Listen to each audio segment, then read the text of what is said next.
بعض دفعہ انسان کو، میں یہ اس لیے بتا رہا ہوں کہ ہم اور آپ بھی اس میں مبتلا ہو سکتے ہیں، کسی کی غیبت مقصد نہیں ہے، آپ کو ویسے بھی کیا پتا کس کی بات ہو رہی ہے، ہم اور آپ میں بھی اس مرض میں آ سکتے ہیں۔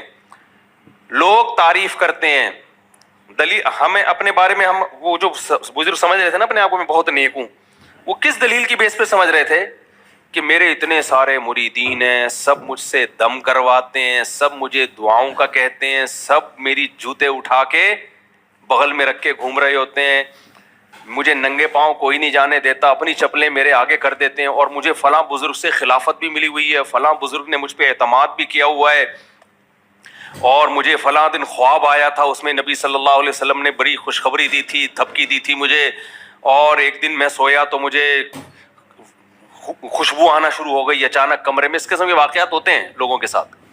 تو ایک دن میں نے دیکھا ایک بزرگ آئے ہوئے ہیں سفید لباس میں، وہ مسکرا رہے ہیں مجھے دیکھ کے۔ تو ان واقعات سے انسان کو اپنے بارے میں وہم ہونے لگتا ہے کہ یار واقعی میں کیا ہوں، بزرگ ہوں۔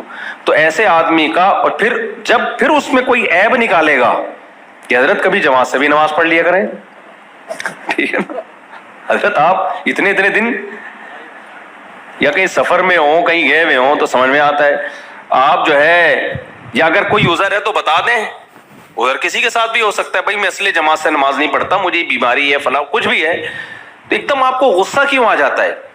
تو غصہ آنا اس کی علامت ہے وہ جو بندے کی میں پوری نا ڈیٹیل بتا رہا ہوں، جس نے کہا تھا نا اصل میں ان کو وہم ہو گیا کہ یہ کیا ہیں، یہ نیک ہیں، تو یہ ہم میں سے کسی کو بھی وہم ہو سکتا ہے، خوب سمجھ لو، بڑا خطرناک بیماری ہے یہ۔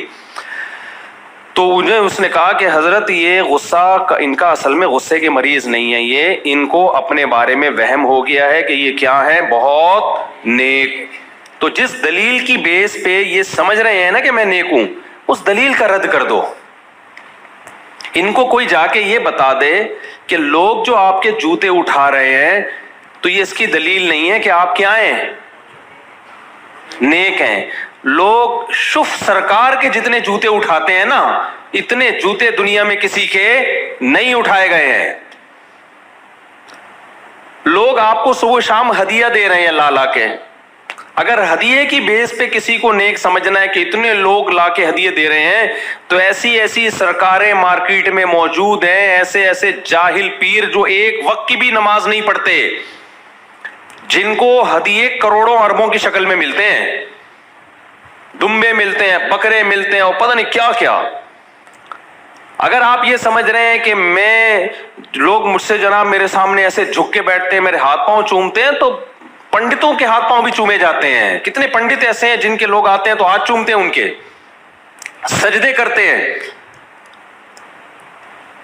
تو وہ دلیل کو انہوں نے کہا کہ بھئی آپ کمزور قرار دے دیں، تاکہ یہ جو اپنے بارے میں ان کو وہم ہو گیا ہے کہ میں نیک ہوں، یہ وہم کیا ہو جائے، ختم۔ جب وہم ختم ہو جائے گا، پھر اگر کوئی آ کے غلطی بتائے گا کہ آپ کی یہ غلطی ہے، تو اگلا سوچنے پر مجبور ہوگا کہ بھائی جب میں نے یہ دعویٰ ہی نہیں کیا کہ میں نیک ہوں، اور میں نے دعویٰ ہی نہیں کیا کہ میں ہر چیز میں صحیح ہوں، تو بھائی جب میں کسی بھی چیز میں غلط ہو سکتا ہوں تو پھر میں سنوں تو صحیح نا۔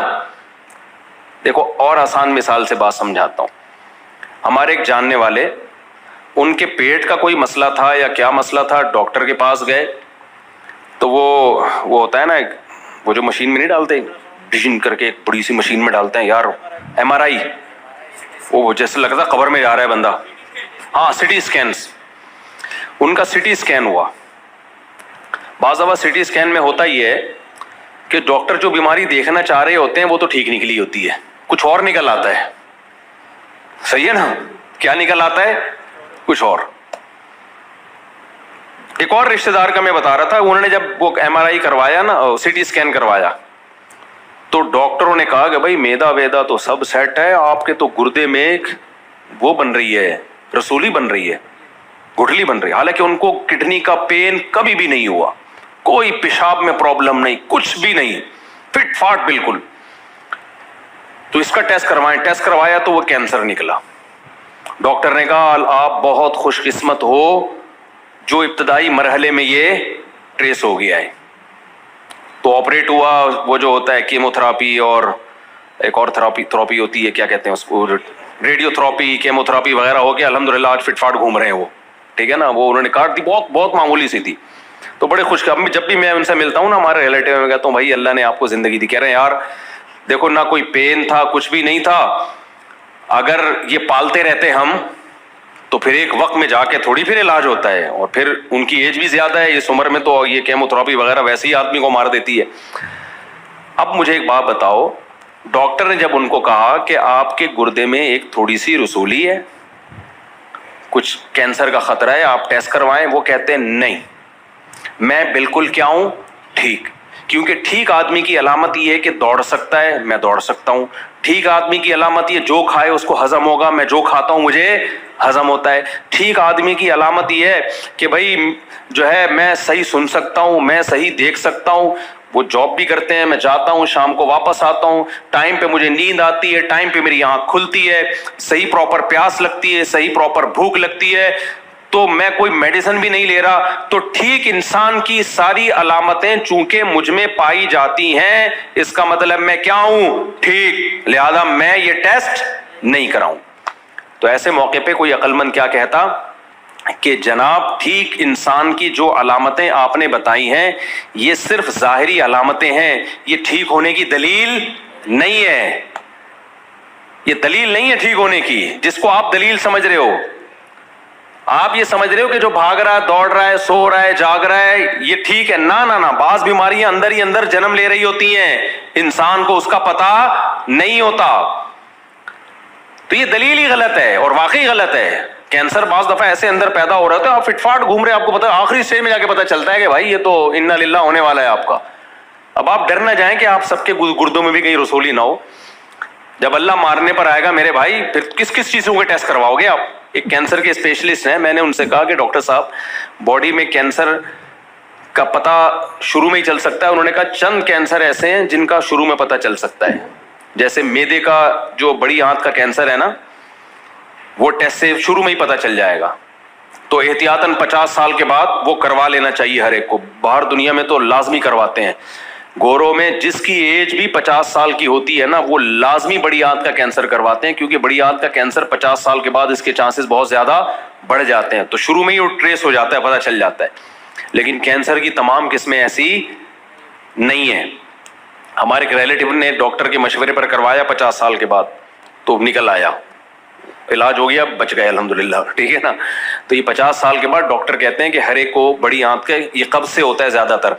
تو جوان جب تک انسان ہوتا ہے نا قبض بہت ساری چیزیں جھیل رہا ہوتا ہے، 50 سال کے بعد قبض وغیرہ زخم کرتے ہیں، وہ زخم بگڑتا ہے، پھر وہ پتہ ہی نہیں ہوتا، کوئی علامت ظاہر نہیں ہوتی اس کی. لیکن میں نے ڈاکٹر صاحب سے پوچھا کہ اور کون کون سے، انہوں نے کہا نہیں پتہ چلتا بھائی، کوئی پتہ نہیں چلتا. تو اس کا مطلب یہ ہوا کہ بھائی اللہ سے کوئی بھی لڑ نہیں سکتا.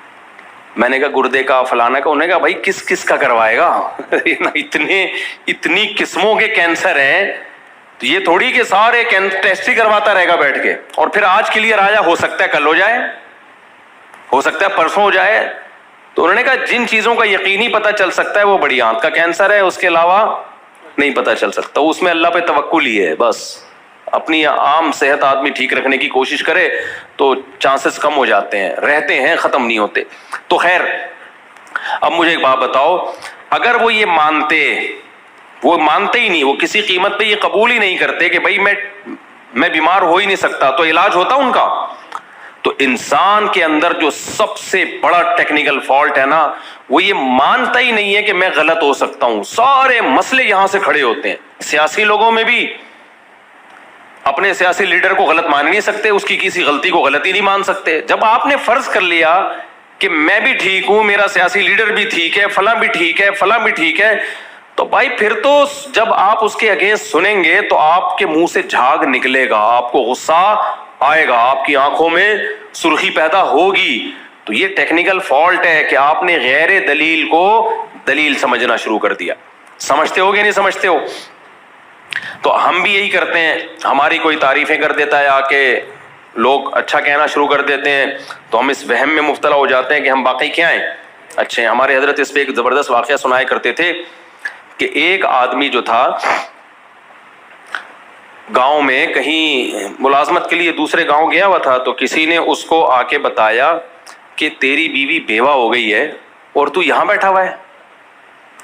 تو اس نے کہا یار میں جب زندہ ہوں تو میری بیوی بیوہ کیسے ہو گئی ہے؟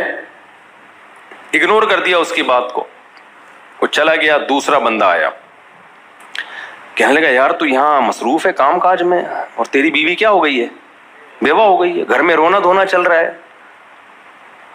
پہلے کو تو بہت سختی سے اس نے منع کیا تھا نا کہ تو پاگل ہے، مجھے بیوقوف سمجھا. پہ دوسرے کو تھوڑا نرم لہجے میں، یار بھائی میری بیوی بیوہ کیسی ہو سکتی ہے؟ میں کیا ہوں؟ میں زندہ ہوں.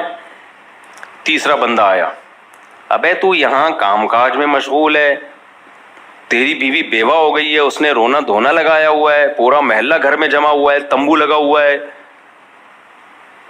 تو پھر جواب میں کہتا ہے اب تھوڑا لہجہ اور کیا ہو گیا؟ یہ ہے انسان پہ ماحول کا اثر ہے. جب باتیں سنتا ہے نا، یہ تو اپنے اگینسٹ سن رہا ہے، اگر اپنے فیور میں سنے گا تو دوسری دفعہ میں ہی متاثر ہو جاتا ہے. اپنے فیور میں سنے گا نا تو دوسری دفعہ میں متاثر ہو جاتا ہے. تو جب اس کو تیسری دفعہ کا، چوتھی دفعہ کا، آہستہ آہستہ نا نرمی آ رہی ہے. 10واں یا 15واں آدمی نے جب آ کے کہا نا تیری بیوی بیوہ ہو گئی ہے، اس نے سارا سامان لپیٹا اور گھر بھاگتا ہوا جا رہا ہے. تو لوگوں نے کہا کیا ہو گیا؟ کہہ رہے ابے میری بیوی بیوہ ہو گئی ہے بھائی. میری بیوی کیا ہو گئی ہے؟ میری بیوی بیوہ ہو گئی ہے. اس کے آنسو پوچھنے میں نے لوگ کہہ رہے ہیں کہ ابے تیرا پاگل ہے، تو زندہ ہے. کہہ رہا بھائی اتنے سارے لوگ بول رہے ہیں یار میں بھی پہلے یہ سمجھ رہا تھا کہ بیوہ نہیں ہوئی ہے، لیکن اصل بات کیا ہے؟ بیوہ ہو گئی. اب دیکھو اس کے اگینسٹ، اس کے خلاف جب خبر ہے اس پہ انسان کو یقین آ جاتا ہے تو انسان نیچرلی اپنی تعریف سننے کا بھوکا ہوتا ہے. جب انسان کو اس کی تعریف کی جائے نا تو 100% غلط تعریف بھی اس پہ اثر کرتی ہے اور وہ ماننے لگتا ہے کہ یار کچھ نہ کچھ تو ہے. اب وہ یہ نہیں دیکھ رہے کہ میں نماز پڑھ نہیں رہا ہوں، میں یہ فالٹ ہے میرے اندر، جو ان کو خود پتا ہے، پھر بھی اپنے آپ کو کیا سمجھ رہے ہیں؟ نیک. کیونکہ پبلک کیا کہہ رہی ہے؟ ان کو نیک کہہ رہی ہے. تو یہ پوری ڈیٹیل میں نے اس لیے بتائی آپ کے سامنے کہ انہی باتوں کی وجہ سے نا شریعت نے منع کیا ہے کہ کسی کے منہ پہ اس کی تعریف نہ کرو. کیونکہ بہت کم لوگوں میں حوصلہ ہوتا ہے اپنی تعریف سننے کا. بہت کم لوگ دنیا میں ایسے ہوتے ہیں کہ وہ اپنی تعریف سن کے بھی بگڑتے نہیں ہیں، کیونکہ ان کو اپنی خامیوں پہ نظر ہوتی ہے. اپنی تعریف سے ان کو صرف موٹیویشن ملتی ہے، لیکن خامیاں بھی ان کے سامنے ہوتی ہیں. ان کو پتا ہوتا ہے وہ اپنی اوقات سے آگے نہیں جاتے. وہ بہت کم لوگ ہوتے ہیں. اس لیے نبی صلی اللہ علیہ وسلم نے حکم دیا کہ کسی کے منہ پہ اس کی تعریف نہ کی جائے. لیکن اس کے باوجود آپ صلی اللہ علیہ وسلم صحابی کے منہ پہ ان کی تعریف کر رہے ہیں کہ تمہارے اندر 2 خصلتیں ایسی ہیں جو اللہ اور اس کے رسول کو بہت زیادہ پسند ہیں.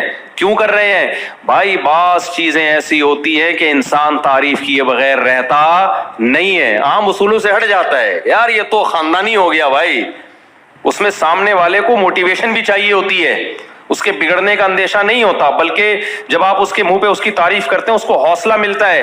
کیونکہ لوگ ان تعریفوں پہ اس کو حوصلہ دلا نہیں رہے ہوتے، ان خوبیوں پہ اس کو موٹیویشن مل نہیں رہی ہوتی کہیں سے، بلکہ الٹا لوگ برائیاں کر رہے ہوتے ہیں. بعض خوبیاں ایسی ہوتی ہیں کہ بندے کو موٹیویشن کی ضرورت ہوتی ہے. کیوں؟ ساری دنیا اس کی مخالفت کر رہی ہوتی ہے. تو اب جو حمایتی لوگ ہیں وہ بھی تعریف نہیں کریں گے تو وہ تو بیچارہ ٹھٹر جائے گا نا، وہ تو پھر معاشرے سے لڑ نہیں سکے گا.